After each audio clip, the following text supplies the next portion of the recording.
Hello, it's your favorite sports Unc here. Don't forget to hit that subscribe button to join the fastest growing community on YouTube. Remember, Nightcap doesn't happen without you. So please subscribe or you're going to make Ocho cry. The Kansas State Wildcats go into Boulder, Colorado and come away with a victory. 38-21. Colorado down for much of the ball game. Found a way to take the lead late in the ball game. And when they needed their defense to get a stop, Ocho, they couldn't get it. And Kansas State go in, get a very tough, hard-fought victory, 31-28. Tell me what you saw, what you liked, and what you didn't like. Man, listen, what I didn't like is them being at a disadvantage. Colorado not having Brother Horn, not having Travis Hunter. I think it put them behind. But they lost their three top receivers, all went down. Yeah, all three of them being gone and being behind the 8 ball so early in the game and still being able to be in it towards the end. Obviously, as far as defense is concerned, not being able to get a stop when it was needed most.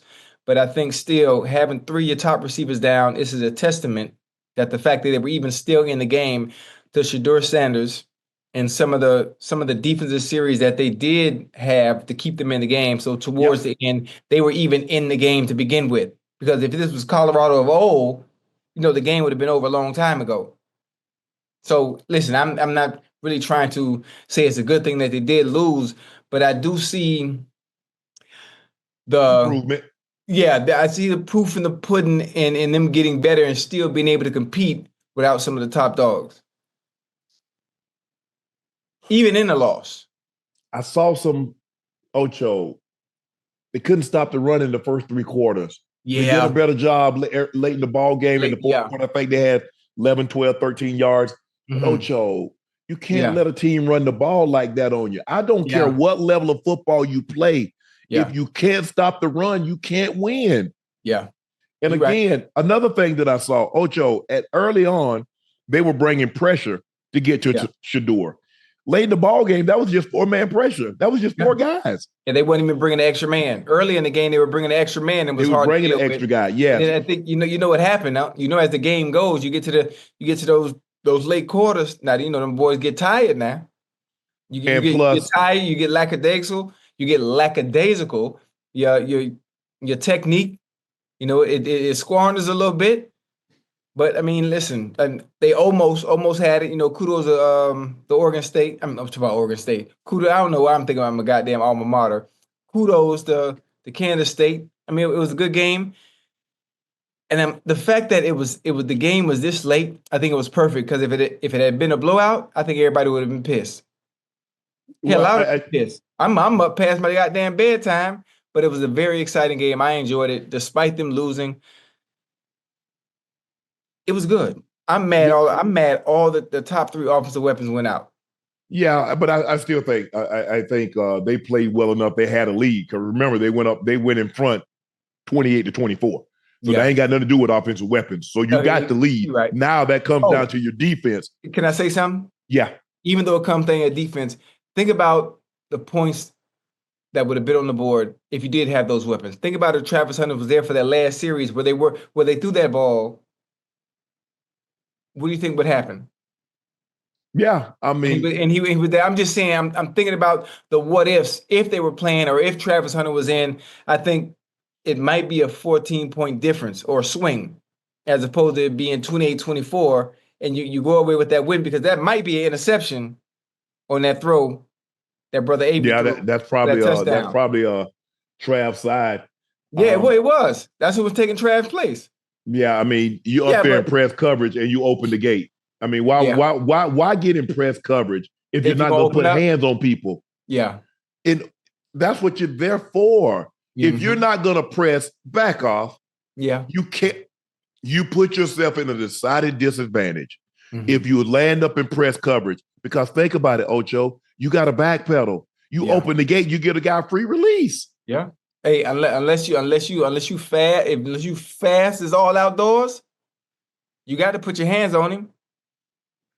And but like I said, I mean, I saw some things. I'm glad they able to get that corrected, the rush defense, right? But then the pressure, and so you started to see as the game started to wane, to go on, Ocho. K-State felt they didn't need to bring pressure. but it was just 4 men, and they did a lot of ETs and TEs. So which I mean, an end tackle twist, tackle end twist. And it was confusing the offensive linemen because they were staying too long. Normally, when you see it coming, you shove the guy onto the tackle, you shove him onto the guard, and then you wait to catch the other guy that's coming around. Right. And it seems like they caused a lot of problems. But Shedeur ran himself into a couple of problems also, Ocho. Because they had a twist one time late in the game. He thought he could spin up out of it, but bro, you spun right into where the back blocked him. Right into the twist, yeah. Right into where the guy blocked him. Look, I know people are gonna say, man, that last play, you got to live with it. Because he likes to push the ball down the field on the fourth down play. Right. When people thought it should have been, I'm sure people are thinking it should have been a pass interference. I wouldn't have been upset. They're probably saying, well, he probably couldn't catch the ball. How many times you seen somebody make a catch? You're like, I don't know how he caught that. Right. So you don't get to determine what's a catchable ball or not because you don't know what a guy's capable of doing. If they threw the flag, would I have been upset like, oh, I don't think that's a PI? But they didn't. So ain't no sense enough, belaboring a point now, Ocho. The game is over. I just wish the CU's defense could have got that stop right there. Yeah. Because I think that win would have done a lot because you went on the road, you beat UCF, and now you come home and you beat a ranked Kansas State team. So that would have been a situation where you can consolidate 2 quality wins. Now, obviously, UCF is falling on hard times, but to string together, that's what they need to do, Ocho. They need to string together a couple of quality wins to give them some confidence. But, give Kansas State credit. They didn't panic. They were in control of this ball game for pretty much the entirety of the ball game, Ocho. The quarterback throws a pick and gets a run back. Hell, I thought he was going to run it back. He kind of tripped over his own guy. But lucky Shedeur was able to get the ball into the end zone.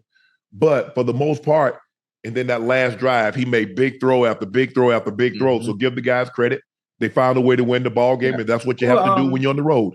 Who does Colorado have next? You talk about they need to string together some wins. Is there a possibility that they can string together someone based on the schedule so far, or you think it's going to be difficult? Or every game? They're at Arizona. They're at Arizona. Arizona come to them. They're at Arizona next week. Okay.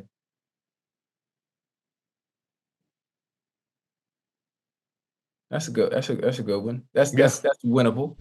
As a former NFL player, I know a thing or two about high performance, and that's why I drive the BMW 7 Series. This car has everything I need. It's big enough, comfortable enough, and luxurious enough to meet even my high expectations. When I'm behind the wheel of the BMW, I'm not just driving a car, I'm driving legacy. What I love most is the precision engineering, cutting-edge technology, and unmatched style. Whether it's spacious interior, the powerful engine, or the smooth ride, BMW makes sure every detail is on point. I trust BMW to deliver the ultimate driving experience, and I know you will too. So why wait? Head over to BMWUSA.com. Check out models like the sporty X3, the all-electric i4. Build your dream car today and join me in experiencing luxury and performance that only the ultimate driving machine can offer. Woo! Alabama survives against the Carolina Gamecocks 27-25. Alabama made a late defensive stand and held off the Gamecocks 27-25. There were several signs of concern, including, they were up 14. Carolina scored 19 straight. The Bureau of Washington, but has not translated well to the physicality and style of play in the SEC. Yeah. Excuse me. But beating the Gamecock keeps the Tide alive in the SEC championship and a playoff berth. Listen, the Alabama that I'm used to watching, when I am watching college football or I have the opportunity to watch Alabama, it's missing. That mystique, that aura, that utter domination on both sides of the ball, not only in the interior, in the secondary as well. When I look at Alabama, I normally see players that are going to play on Sundays, not just any player. I'm talking about players that are going to be superstars, players that can change the dynamic and the trajectory of a franchise in the NFL. I just don't see that right now. I don't see that right now. And a team like Alabama shouldn't be struggling like this. I'm not saying the opponents to play the opponents that they're playing and the schools that they're playing are inferior. I'm just saying I think other schools have caught up in terms of having the same type of talent Everything the how you say the even the playing field has even. It is even tremendously, but they just can't dominate like they once did. Yeah, they can't run the football. Jalen Monroe has to understand, Ocho, he doesn't have a defense that's good enough to overcome the turnovers. The mistakes, he had another 2 turnovers today that put them in harm's way. I mean, he was 16 of 23 for 209, a touchdown, but he had 2 turnovers. Not good. He had 18 rushes for 36 yards, 2 touchdowns, but they can't run the football, Ocho. 38 carries, 104 yards. That's not Alabama. You know what they can do? What? They can drop back and throw the ball to Ryan Williams every play. Well, that would be good if they could protect them every play, which they can't. Yeah, you're right. You're right. That's the problem. What they have? They gave up 2, 3, 4. They gave up 4 sacks, 9 tackle for losses. That's the quickest way to get you beat, Ocho. But look, South Carolina is better than you think. Yeah. Remember, it went to the last play of the game. They had LSU on the ropes. LSU just beat number 9, Ole Miss? Ole Miss, yeah. So Carolina's a little better than their record is 3-3. But they could have easily won this game, and they could have easily beaten LSU. But this is not the Alabama. Look, we saw some things that caused us cause for pause. Even in a win against Georgia, they were up 30-7. Yeah, and Georgia ends up coming all the way back and taking the lead, if only for one play. Right. Because they took the lead, and the next day, Alabama comes out the next possession and 75-yard strike to Ryan Williams. But yeah, this is not the Alabama we're used to seeing. The physicality on both sides of the line, offense and defensive line, they don't dominate consistently like we're used to seeing. Right. I think the left tackle is really good. I think Proctor, that's the left tackle. He's probably going to be a high draft pick, Ocho. But it's not what we're used to seeing. And you play in the SEC, bro. You got to be physical. Very. You got to be physical. Very. You got to be physical. Ain't no way that finesse. Nah, bro. You got to be physical. You can have some razzle dazzle, but you better have them boys on that offensive and defensive line that can move some people. And right now, they're not doing that on a consistent enough basis. They're 5-1. They still have a chance to get to the SEC championship for a berth in college football playoffs. But they got a tough test again next week. They're on the road in Knoxville. That's going to be a good one. So this is one of those games like we talked about last week, or maybe was it week before last, about the atmosphere? Yes. Oh, yeah. So it's gonna be Rocky Top going to be Rocky. Yeah. Oh, yeah. They'll have 100,000 in there easy. Oh, for sure. Absolutely. Alabama? Oh, yeah. That's going to be a good one. Oh, yeah. Oh, yeah. Penn State kicker Ryan Barker converted a 36-yard field goal in overtime to beat USC 33-30, keeping the number 4 Penn State undefeated season alive. Tyler Warren caught 17 passes for 224 yards, tying an FBS record for most catches by a tight end in the game, and posting the second most receiving yards in school history. Lincoln Riley took responsibility for the Trojans blowing a 14-point halftime lead. With the Trojans falling to 3-3, Riley said they have a chance to win all 6 games despite playing one of the hardest schedules in the country. Hell, you had an opportunity to win all 6 of the first games you played. Oh, yeah. To put yourself in position to win these games is freaking hard to do to begin with. I get it. We have to do a better job at the end of games. I'll have to do a better job. We got to be able to finish, and all that falls on my shoulders. That's why they call me head coach. Okay, that's nice to hear a coach taking accountability and not blaming on anybody else. But most of the time, it does happen more often in college as opposed to the NFL. Yeah, I mean, look, you got a 14-point lead ain't nothing in college. Oh no, not with the way they throwing the ball. You get 1 3 and out. You get 1 3 and out, and the other team get the ball before you know it. It's a tie ball game. Yeah, now you got a ball game. But what I don't understand, Ocho, at some point in time, the guy cooking. You got to make some adjustments. Y'all just gonna let the guy just keep catching the ball? But you know what's funny when you talk about making adjustments? Sometimes you don't have the personnel to stop the person that's actually cooking. I'm gonna stop him. I can't stop. I'm gonna stop him. Right. And I'm gonna make him. Ocho, the guy he had 17. He had more catches by himself than the rest of the team had to combine. He had 224. The next closest was 53, then 39, then 33, then 26. I'm going to make somebody that had 53, 39, or 33, I'm going to let them get some of them yards. Right. Because I know the tight end killing me. Let's see if somebody else can beat us. Right. But at least try Ocho Dale. Man, listen, that's why I said sometimes you ain't got the personnel. The adjustments you want to make, you trying to make them, you know you can't make them because you understand what you got on your side. And that individual sometimes is just that special where you can only hope to contain them, but you ain't stopping. Yeah. Yeah, that was not a good look. Deanton Lynn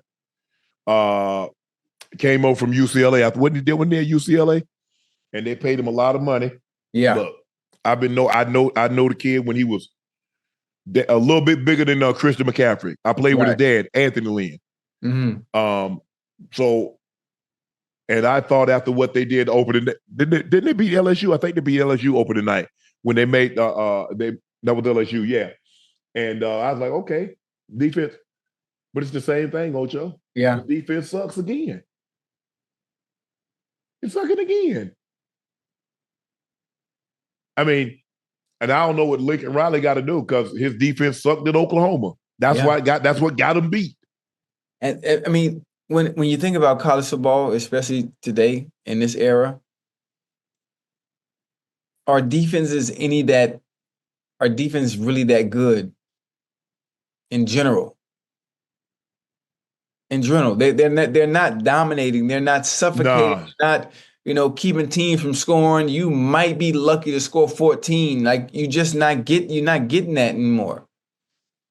Everybody putting up 30, 40 some goddamn points every goddamn week. You ain't shutting up. First of all, the likelihood, I mean, like the Georgia defense, I don't know if we're going to see that again, where they was holding people to 10 points, 12 points before the season. Do you know how difficult that is? Yeah. Do you know how much talent you have to have on your team to be able to hold another collegiate team to 10 to 12 points a game? Yeah. It ain't happening anytime soon. No. But, you can do it if you got 7, 8 first rounders on your defense like Georgia had. Oh, yeah, most definitely. Then you get Walker. You get Walker, who's the first overall pick, and then you get Jalen Carter, you get Jordan Davis, and you get Nakobe Dean, and you get all those first-round picks that they took. Green Bay got like 2 of them on their roster. That's 7. That Snead, he ended up getting cut, but he was a first-round pick, so they had like 6 or 7 first-rounders on defense. Yeah, you can do that. But how many teams going to have 6, 7 first-rounders? It ain't likely. I mean, but today, you can get you about 6 or 7 first-rounders depending on how much you're willing to pay for them. Right. Well, I mean, you might have a situation where you get like the Bosa brothers, and you get what's the other guy name? He was with the Commanders, and he was with the 49ers. Now he with the Saints. I mean, you had those string of defensive ends. You had Nick Bosa. From Ohio State. Yeah, Ohio State. All those D linemen. Yeah, that come out of there.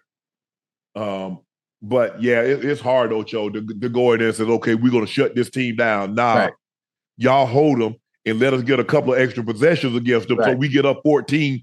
And that way, when they get hot, we already up on them, and we just go score for score after that. But the likelihood of you just shutting a team down, nah.